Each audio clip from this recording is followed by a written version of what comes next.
¿Alguna vez habéis estado expuestos a unos altísimos niveles de estrés, pero a tanta cantidad de estrés que incluso cuando terminó el motivo o experiencia que los provocó, seguís con la sensación de alerta, de estar constantemente con el corazón a mil y que sin saber por qué sigues exactamente igual? Pensando que es cuestión de tiempo que se nos vaya a ir. Sin embargo, el mero hecho de considerar algo que ha marcado un antes y un después en nuestra vida como algo completamente pasajero. Eso es como si me dices que un veterano de guerra va a olvidar todos los horrores que ha visto de la noche a la mañana.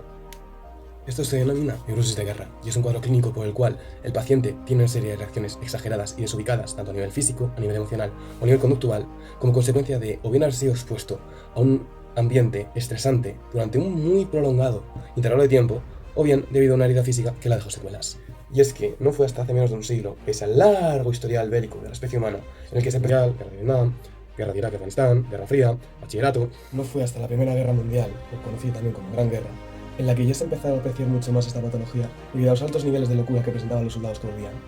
Por eso, a partir de este momento, y a lo largo de las distintas contiendas que ha librado la humanidad hasta por fin haber entrado en una época de relativa paz, así como las nuevas técnicas de neuroimagen han permitido un mejor estudio y comprensión de cómo estas patologías afectan a los veteranos de guerra que una vez vuelven a casa pueden tener o no dificultades para volver a su vida diaria. Sin embargo, si queremos entender verdaderamente el origen de este trauma, debemos irnos a las trincheras.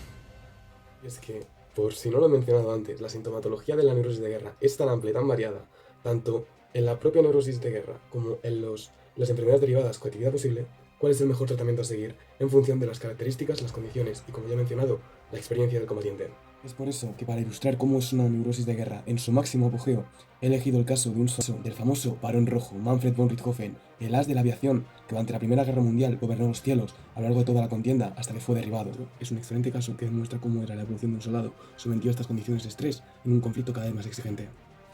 Y es que Richthofen pasó de ser un piloto hábil, preciso, calmado, calculador y analítico, tal que así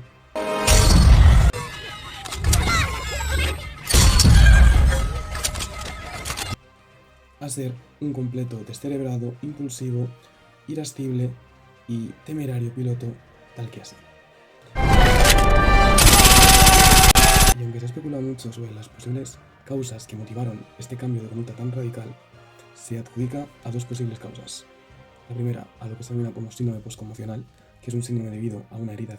en la cabeza, lo que viene a ser un traumatismo craneoencefálico, que daña una zona sensible y deja secuelas, como fue el caso de Richthofen, el cual padeció durante su primer derribo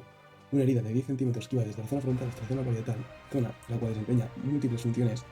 algunas relacionadas con la regulación e inhibición de impulsos, flexibilidad mental, concentración, autocontrol, empatía, entre muchas.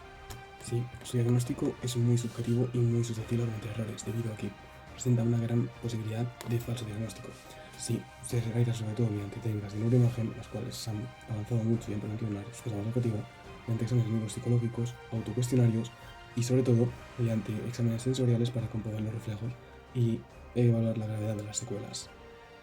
También se usan pruebas mentales y exámenes de cálculo mental para saber cómo está dañada dicha capacidad.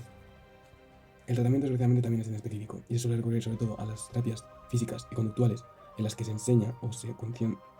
al paciente sobre cuál es su patología y cuáles son sus respuestas, así como también la psicofarmacología mediante la toma de analgésicos. También se aprecian las interconsultas, que son básicamente reuniones entre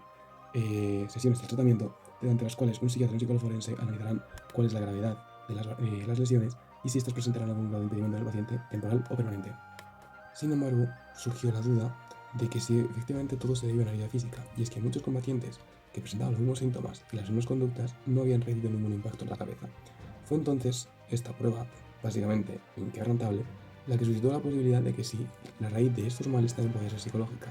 y tras muchas investigaciones se llegó al descubrimiento o nomenclatura del TPT, que es el trastorno de estrés postraumático. El tratamiento puede ser de diversas maneras, aunque generalmente se utilizan las terapias cognitivo-conductuales para conseguir localizar el patrón de conducta, es decir, la forma de pensar, y así enseñar al paciente a cómo regularlo, a cómo prevenir y a cómo saber controlar los ataques de ansiedad. También destacando, por ejemplo, las terapias de exposición en las que el paciente se puede exponer a aquello que metió su trauma de una manera segura y en un entorno seguro y confortable. Por último, también destacan las terapias farmacológicas, las cuales deben ser prescritas por un especialista y se basan sobre todo en ansiolíticos y antidepresivos. El diagnóstico del TPT requiere de un conocimiento previo del paciente, así como su historial y si ha vivido experiencias previas traumáticas. Después será una serie de exámenes físicos, mentales y neuropsicológicos para evaluar los efectos del área psicológica en su cuerpo. Y por último, y como requisito fundamental, es necesaria la exposición a un hecho relacionado con el trauma para así poder ver cómo de grande es la reacción y poder empezar a establecer una serie de patrones para así poder comenzar a tratarla. Hay que destacar que la sintomatología del estrés postraumático y el síndrome postconmocional es tan parecida que muchas veces suele haber errores de diagnóstico entre ellas, de ahí que muchas veces se suele diagnosticar una y la técnica de neuroimagen o los exámenes confirmen a la otra. Así que sin nada más que decir, sayonara.